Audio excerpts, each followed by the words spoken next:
Selamat pagi Pak. Pagi. Pak Sigit ya Pak. Pak Pagi. Sigit Trianto Ya. Pak. Santai-santai dulu Pak ya. Iya.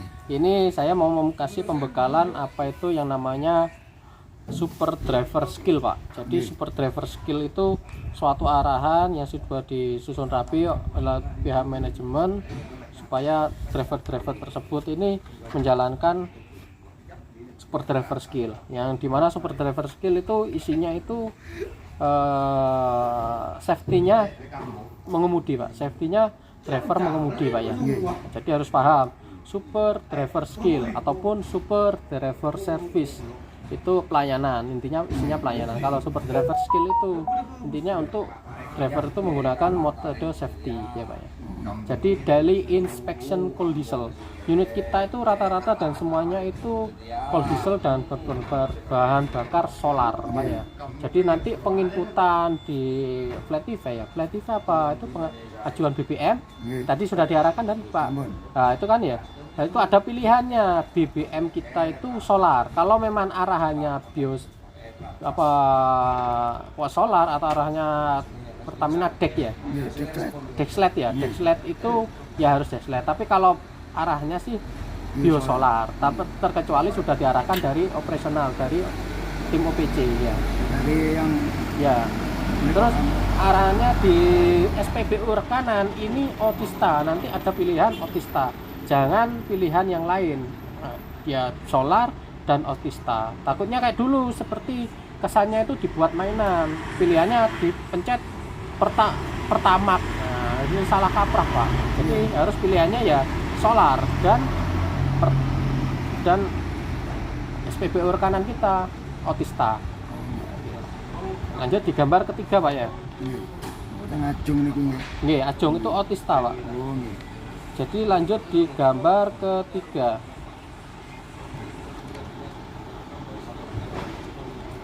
Metode pengecekan kendaraan Pak. Nah, ini yang perlu dihafalkan. Nanti saya sidak ke toko-toko, ke tempatan Pak Sigit. Pak Sigit, metode pengecekan kendaraan apa? Nah, ini balok. Nah, metode pengecekan kendaraan itu dari kata balok. Nah, ini Pak ya. Air, B-nya itu bodi dan ban. Kita melihat dulu bodinya. Nah, itu kayak misal R32. Nah, itu bodinya seperti ini Pak ya. Ya harus sesuai, nggak ada kerusakan, nggak ada apa-apa, nggak ada lecet. Baru kita menjalankan. Terus dan ban serep, terutama ban serep dilihat apakah ada apa tidak. Takutnya sama ndak ngecek ban serep terus sampai di sini setelah melakukan pengiriman ban serepnya hilang. Nah, itu akan dibebankan kemana ini ban serepnya? Apakah Pak Sigit menjatuhkan ban serep tersebut atau dicuri orang? Nah, meskipun dicuri orang ya harus itu Pak, harus kemana yang mencuri ya. Tapi kalau sudah curi orang ya otomatis kita harus mengganti karena kita ada tanggung jawab di unit Pak. Jadi Pak ya. Jadi memang benar-benar harus menjaga Pak. Terus air ini periksa air radiator, air wiper dan periksa kebocoran. Tapi dilihat dulu di indikator Pak. Itu apakah temperaturnya mesin itu naik apa enggak? Kalau misal temperaturnya naik berarti itu kekurangan Pak ya. Terus listrik ya. Periksa lampu-lampu. Itu pertama kita sebelum berangkat periksa lighting kanan kiri depan belakang dan lampu juga Pak, lampu ya itu harus kita wajib periksa. Terus oli Pak, oli ini periksa tetesan atau kebocoran atau rembesan yang pertama. Terus di indikator oli itu di dashboard itu olinya itu menunjukkan lampunya menyala terus apa enggak. Kalau menunjukkan dan ada kebocoran di mesin ya, rembesan lah, rembes itu berarti kurang, jadi harus dibuka kabinnya Pak, dicek secara manual. Kalau memang masih ada dikit, itu berarti masih ada ya Pak. Kayak kemarin saya waktu test drive, terus kelengkapan lah ini yang terpenting Pak. Kelengkapan kita kalau sudah aktif nanti kalau memang sudah mempunyai ID card itu diperiksa bahwa kaos saya harus berlogo Pak. Saya enggak mau sudah dikasih kaos kita yang terpenting pakai baju merah, tidak Pak ya, harus pakai kaos yang sesuai Pak. Jadi logo Bilog dan kelengkapan mulai dari SIM dan HP. Makanya dari itu saya tekankan kalau kehilangan HP harus segera mendapatkan HP kembali ya Pak ya. Terus kelengkapan mulai dari kertas juga STNK dan SIM.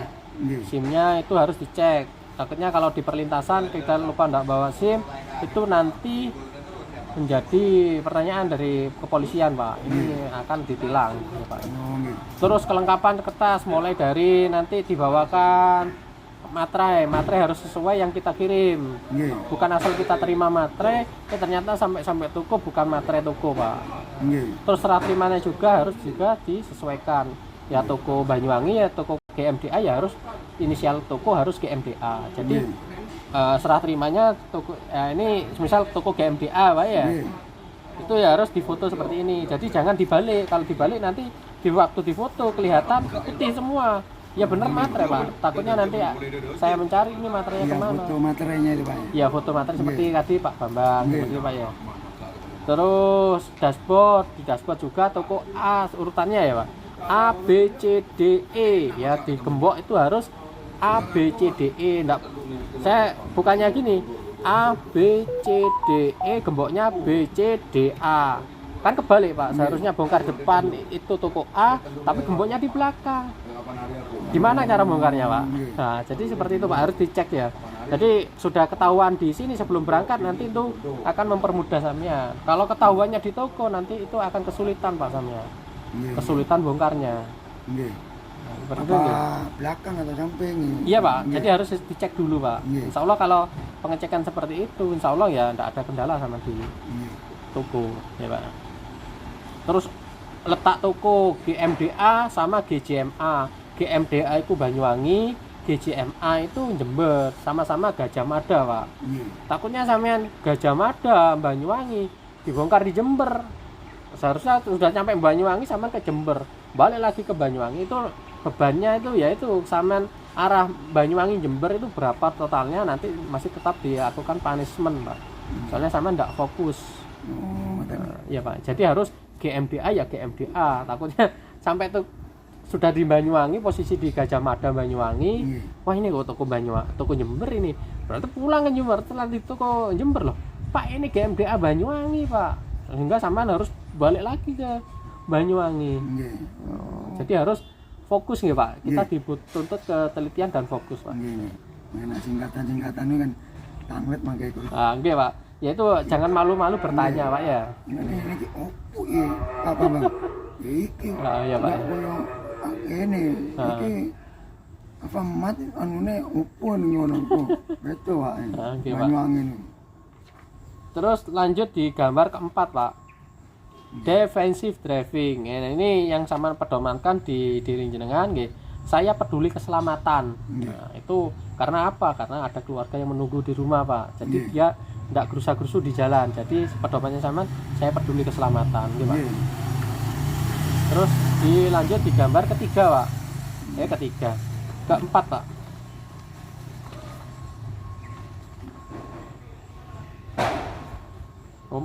Kelima Pak.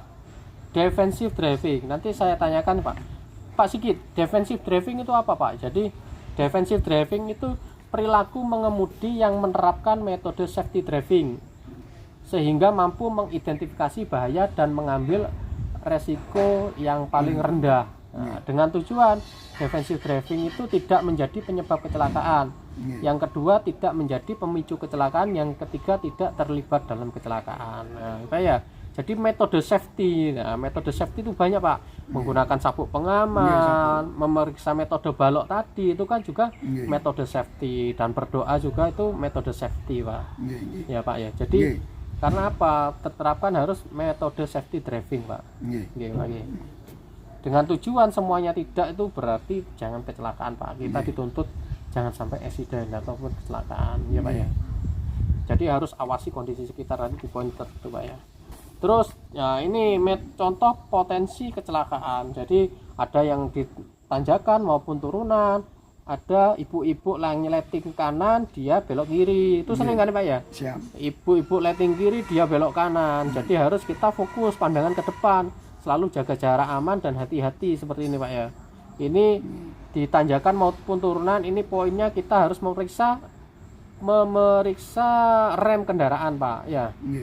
Jadi makanya tadi metode pengecekan kendaraan di kelengkapan itu sampean cek dulu di Flat TV apakah kendaraan yang mau dibawa Pak Sigit itu terkendala apa sih? Apakah di rem? Apakah kalau sudah di rem kan fatal kan Pak ya? Nggih. Jadi harus dicek. Nanti kan ada pengajuan. Kalau sudah R06 ini sudah ada pengajuan terkendala di rem.